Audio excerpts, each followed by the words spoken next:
Hi, I'm Morgan. And I'm Reese, and we are young people from PEEK in Glasgow, and today we are taking over the Play Scotland podcast. We attended the IPA World Conference and interviewed people about their experiences on play and met so many interesting people. It was such a great experience to be involved in the conference and speak to people from around the world about play. Play is such an important part throughout our lives, and hopefully this episode will show you why.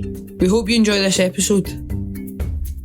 As a person, what does play mean to both of you? I think it really means being in the moment, and there's this kind of magical creativity that comes with, play, where you forget about everything else. And I think that's a really special thing Play is what a child does when nobody else is telling them what they should be doing. Oh, that's a big question. Play to me as a person growing up, I moved around quite a lot as a youngster. I was born in Jersey, moved to Newcastle, moved up to Glenrothes, then Perth, then Livingston, then Bathgate, then Falthouse. So I moved about, so I had to make friends quickly. So as a kid, you do that through play. Mm-hmm. So it was my way, I suppose, in communicating with people, making friends, because you have to make friends quickly when you're moving about a lot. I suppose it's only now looking back you think, well, I'd done that through play. It wasn't going up to people and say, hi, my name's Nathan. Yeah. Just kicked the ball about, or you went over and just started mucking about. So play to me, I suppose, helped me exist as a person. For me, it's magical. It's creating your own little world. And it is the funnest thing you could possibly do. And I think these last 4 days have just shown to me how play is seen across the world, and what it brings to people's lives is it's fun. And that's the biggest, most important thing for me, is that we keep it fun, we keep it child-led, and we don't stop playing as adults. Like, everyone needs to play. So for me, it's universal and it's a lot of fun. And everyone needs to do it. So please, everyone, get outside and play. Why is play so important to you? Play is inherent to being human. Without play, we are never fully ourselves. And for children, it is so important for joy. If we think back to our memories of joy are often very playful. Our memories where we learnt a lot are often very about when we played. And in there, unless there is an imbalance of power, it's a place where there's much more equality than anywhere else in a town. Because I'm an educator. 2, I'm a parent. 3, I have read so much about the theory of play and the impact it has over the development of the child, the total development of the child, both the cognitive, emotional, and physical development. So I like to put into practice what I have learned as a teacher. So to me, play is important for the child to develop. And from what Frobel said, play is the work of the child. So the child must play. Play is uniting. It's a powerful tool. It doesn't have any race, any discrimination, there's no barrier. So play is general for everyone.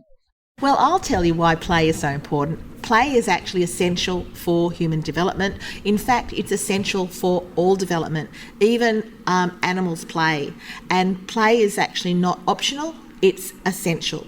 And if we are not getting enough play for our children, then we're actually impacting on our evolution as a species, because play creates the brains, it creates the bodies, and it creates the ability to communicate that is so essential for a healthy functioning community. It sounds quite simple to say that play is important, but we now know that play is absolutely fundamental to children's development. And we'll now start to talk in terms of not it being fun or being an escape. We now start to talk in terms of it being a biological necessity. And if you don't get the opportunity to play, you don't get the opportunity to develop, you don't get the opportunity to increase your resilience when you're going to really need it. For me, the link between play opportunities or lack of play opportunities and mental health, distress and trauma in later life is at least a contributing factor to it. And that's just one manifestation of it. So play is important throughout our lives. and we should always treasure the ability to be playful right the way through to your old age. Play is important to me because I think it is something everybody in the world has in common. No matter if you're a human or an animal, we all play from being a baby all the way kind of grown up. What is your first play memory?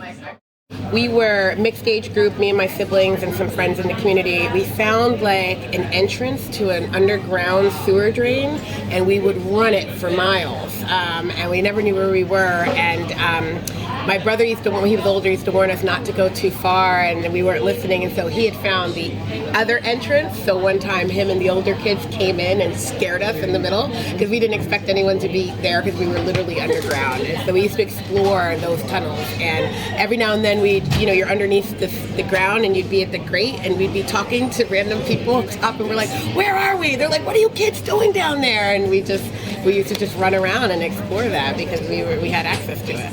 I used to run a bit with my mum round the bowling alley, round at the Odeon, and it was really fun. And she used to always try and scare me and Amy all the time, and all things like that. Amy used to get really scared and start crying, so she had to take us home and carry us home. Oh yeah. I used to work for a nature play organisation in Australia, and I loved sitting in hammocks and like swinging in the hammock. That's my favourite play memory.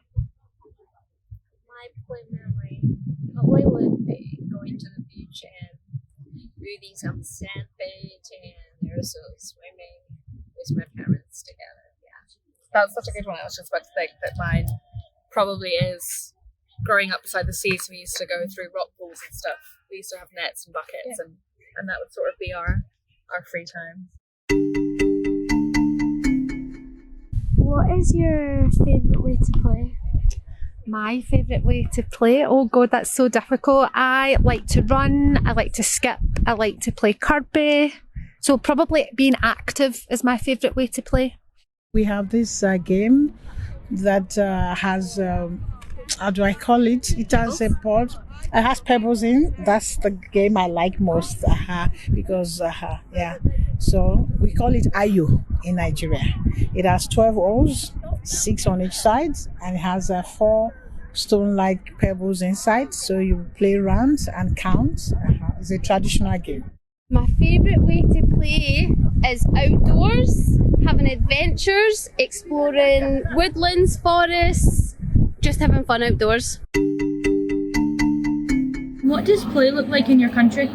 I come from India, which right now has the world's largest population. It has overtaken China. So we have a lot of children in our country. The largest child population in the world, child and young people.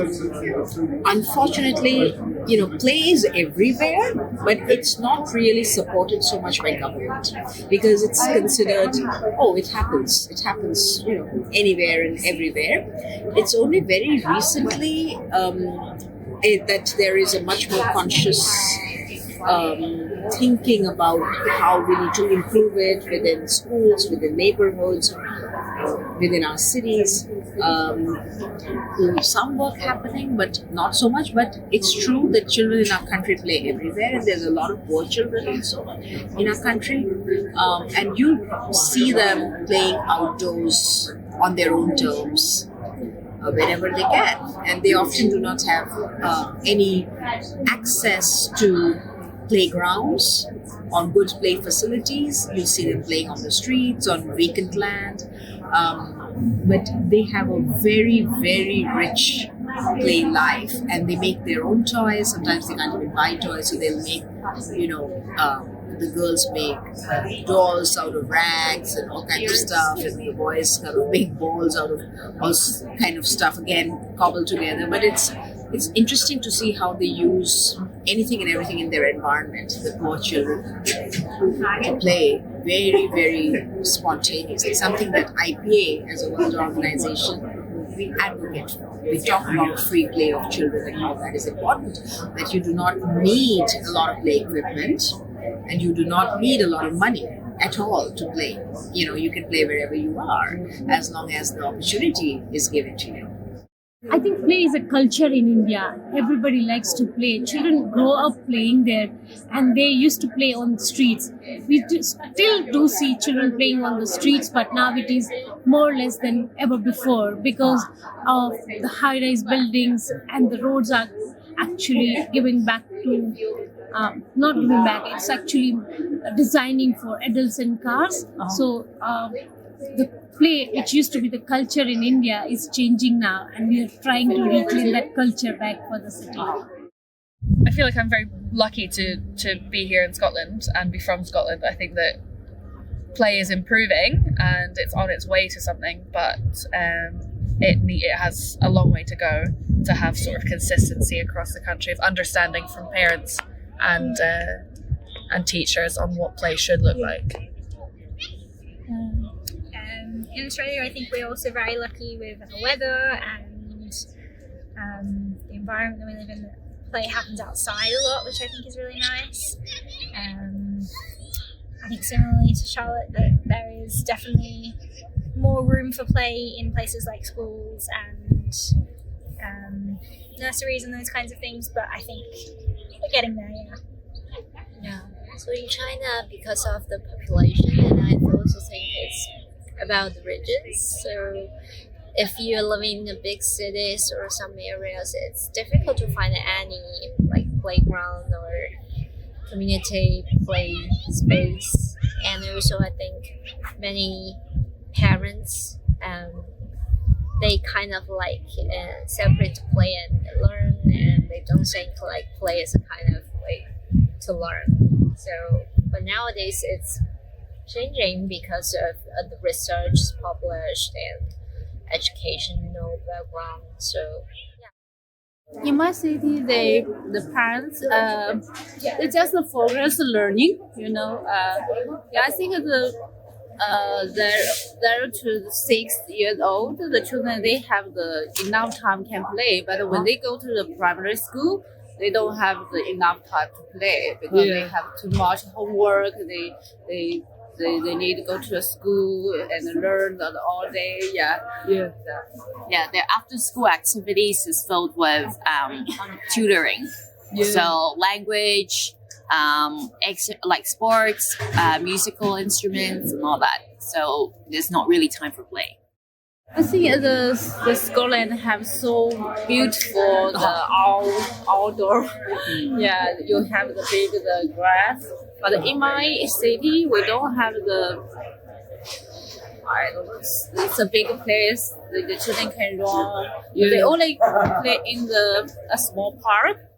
So that's a very big difference. Like we don't have very big trees. We don't see nature that much. The first day we went to the forest. Yeah, we go to the forest. Okay, that's my first time playing in the forest. We used to have a lot to play, but now I think plays are getting we're losing a play in the society. So I'm trying to put it back again. I mean, kids will play anywhere, anytime, they're allowed. Unfortunately, I think it's not allowed as much as it should be. I think there's a lot of focus on academics, and play is being stripped away from their time at school, and then after school, it's very scheduled. So kids are in a lot of activities and sports and clubs and tutoring, and they miss out on play outside of the school hours too. So I think actually where I come from, it's quite a big problem. I think play is probably the same everywhere, to be honest. I think when kids have space which they think they can play in, and when they have enough time to play, and the grown-ups around are allowing them to play in the way they want to, then I think children will play wherever they are. And I think that's one of the things that the conference has shown, is that whether children are fleeing difficult situations or living in quite a nice area with lots of green space, they're finding moments to play. Well, play where I'm from is wonderful because we are right by the sea. We've got dangerous cliffs. We've got a 4-meter tide. All the things that you tell children not to play with. and yet they do. They learn how to deal with the risks that are around in the neighbourhood. And then outside our village, we've got lots of green space. So it's a very privileged part to be there, because the kids can play in all these different environments, learning about how to be safe as they grow up. And the other thing that is wonderful about the village, because it's a village, the children have a lot of freedom. They can go out at much younger age than they could in the city and go on their own, go to the shops or go to the play park or something like that. So that's, all in all, it's a great place for children to live. When I was growing up, play was, we had this big field that we'd go to and look for. The one-eyed horse was the legend. So me and my brothers and school friends would go there. So we had quite some open fields, but there was a lot of sort of structured play as well, like after school clubs and everything. So it wasn't always free reign, but usually it was you could go out, but make sure you're home before the street lights are on. Yeah, I had the same thing too. I've been all over the world with IPA. I've been really lucky. I've been from Brazil right across to China, and basically children's play that comes from the inside the child is the same in any country. The things that they might play with might be different, but the actual play itself comes from inside them, so it's the same. I do think children can play in the same way, but I do think it differs from culture to culture, like in terms of whether they're allowed or not and how they're encouraged to play. That's what's different, I think, from culture to culture. I would say no, right? And the reason I would say no is just because I experienced going on holidays as a child and going on holidays with my child, that he would play with other children that didn't speak the same language. So they spoke a common language, which was the common language of play, even though the spoken word were different. They communicated through the same language as play. So there might be different ways they play in different countries, but ultimately I think the feeling that it gives you and how it makes you feel, I think, is universal. So is there any top tips you would give us, obviously, when we think about play?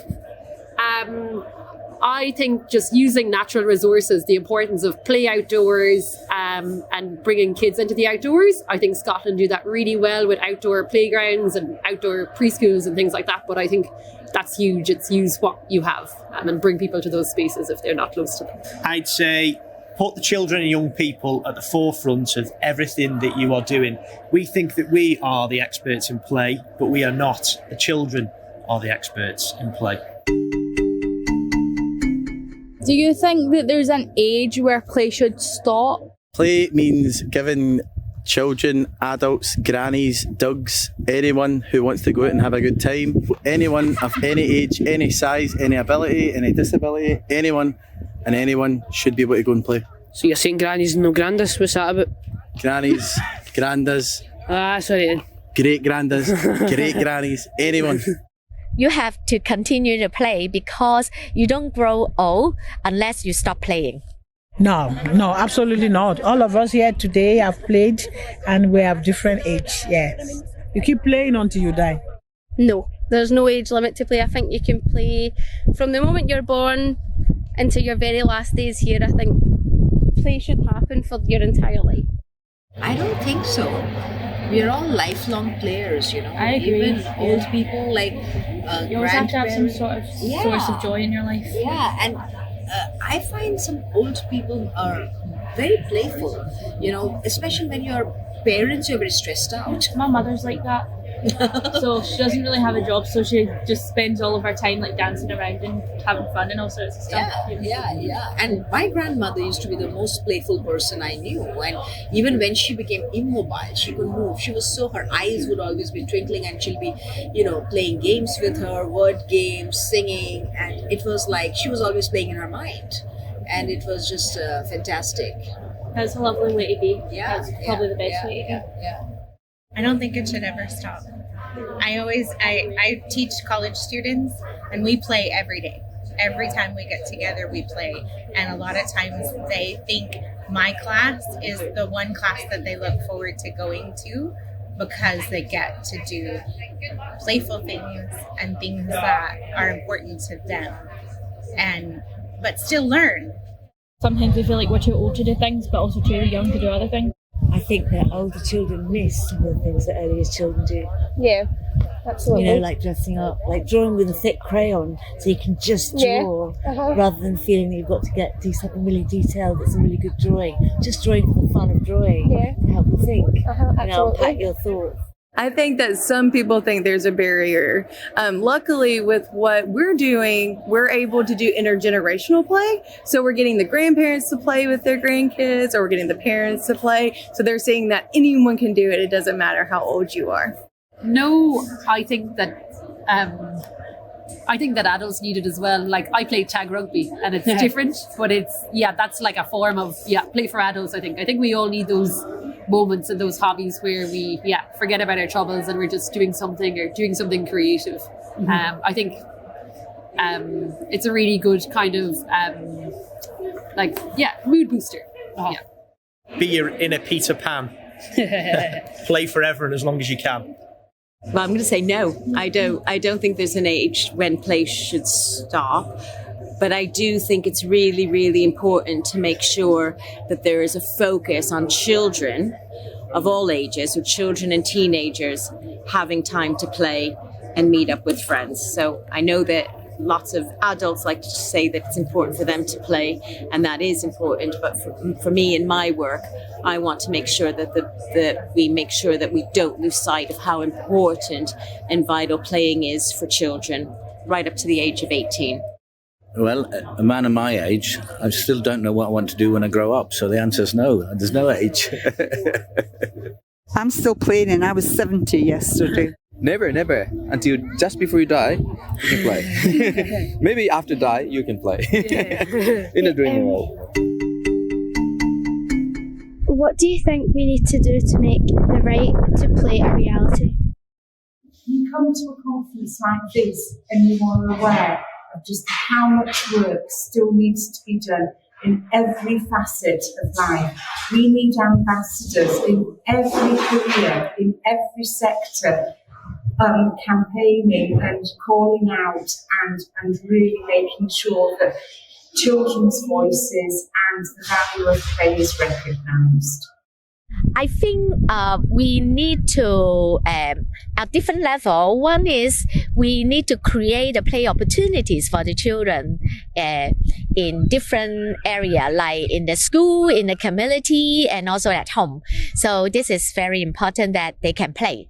The other is we need to work with the government so that they can provide resources and support and has policy that we can have better environment, better place for the children to play.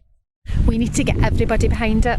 So not just the play workers and maybe the teachers and some parents. We need every single person on the planet to get behind it. Those at the most highest structural, professional levels, right down to, the general person on the street. Keep talking about it, keep making our voices heard at the local government, at our nation, the national government, and then maybe internationally, so that every nation will put the priority where it's supposed to be. Yeah, it's good having the UNCRC, it's good having all of the articles, it's good having general comment. So these things really count, but they don't count unless we actually apply them. So it's the application that, for me, really counts. And it's the application of all of the articles. And in particular, one of the things that struck me in this conference and made me reflect is a shocking figure of 1 in 4 children living in poverty in the UK. We will never be able to realise children's rights as long as we live in such an unequal society. So yes, of course we need to promote play, but we have to do it in a context where there's a greater level of equality for children than there is right now. We need to use our voices, and we need to empower kids to use their voices to ensure they know that they have the rights to play. So us as play workers can do more, do more in schools to educate children, do more in our communities, and just make sure they know they have the right and provide opportunities for that. Play is more than just schools and teachers. There's so many people here who are not in schools directly. So occupational therapists, play therapists, health advocates, right? And so if we can get other people to recognize the value of play beyond just education, then we can get the educators to really recognize it too. What's the vibe here today and how's your day so far?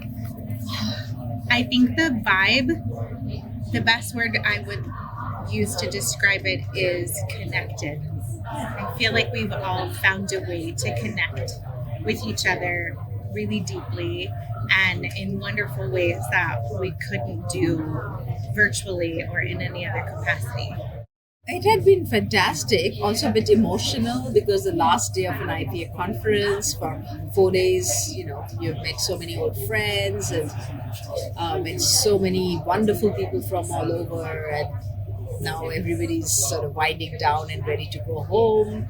And this conference only happens once in 3 years. So there's going to be a long gap before you again connect with people. So yes, it's been wonderful. It's been a wonderful conference. So and I'm also on the board of IPA. So for us, end of a conference is a relief, yet at the same time it's a kind of emotional as well. But I can see people coming out inspired and talking to each other and connecting and sharing. And so for me, that takeaway is our power lies in our collaboration.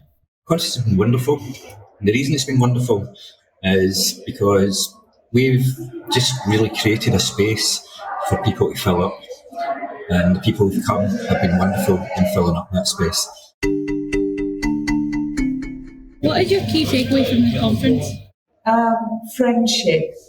There is something about the spirit of play that brings people together from all walks of life and from all different specialisms to share and celebrate. I think one thing is very important is we need to keep our passion for play and always try to look around you in your own country. Every country is different. But we all know the children in my country, they also need to play. So I think we need to keep our passion and then keep the hope and work no matter what difficulties we have. And we need to make play opportunity available for children.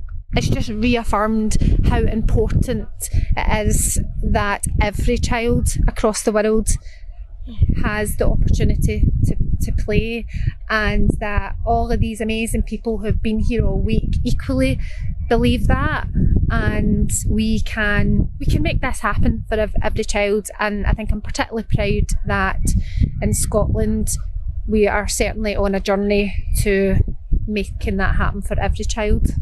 One of my takeaways from the conference is just how important it is to connect with other people. I think we did loads of learning on play, but I think the biggest takeaway for everyone was the friendships that were made throughout the conference, and how it didn't matter where you were in the world, we all had that thing in common.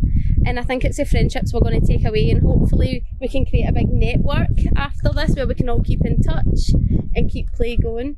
How play can help us grow and learn things. We all learn through play, and that's super, super important. That every single person has a little bit of advocacy in them. You're all leaders, we're all voices for each other and for ourselves, and that we are more powerful than we think we are. I was learning lots of different games from people all around the world. So people from Germany, people from Holland, people from Australia, New Zealand, and I was learning different games and how they adapt different games, but the same games that we play in Glasgow, but they just have different names and different techniques. So that's what I loved about it. My biggest takeaway from the conference is one of hope. We've heard stories of parents fleeing war, but still seeing their children playing on the border between Poland and Ukraine. We've heard stories of children worried about things that are happening in the environment, and working that out through play. So for me, it's been, we've lived through some really challenging times, and we'll continue to live through those times. But it seems that whatever children are facing, when the adults believe and support play, children can make it happen. So it's one of hope. For me, it's the fact that it gives everybody energy. It's a very uplifting few days, both in the conference subjects and in the meeting people that you haven't seen for a few years and sharing ideas about what's going on around the world. It gives you the energy to carry on the fight about children's rights and about getting more and more opportunity to children to play freely. The passion of the people from everywhere in the world. There's a really big sense of connection here, and people understanding, I think, like-mindedness at the conference, that everyone here is a champion for protecting childhood, children and their childhood, and you get one. You don't get more childhoods. You get one, and it needs to be protected. And it's also a vulnerable time in life, so children need to be protected. Thank you for listening to this podcast. We had so much fun making it. Especially meeting all the amazing people there, including Jake from Derbyshire Council and Scott from New Zealand. Because you were heavy sound. And if you don't know what that means, it means that you were amazing to talk to in our local Glasgow terms. If you would like to find out more about PEEK, head to www.peekproject.co.uk or follow us on Facebook, Instagram, Twitter or TikTok. Wherever you are in the world, we hope you had a great time listening to this. Thank you, and remember to hit the share button. Goodbye.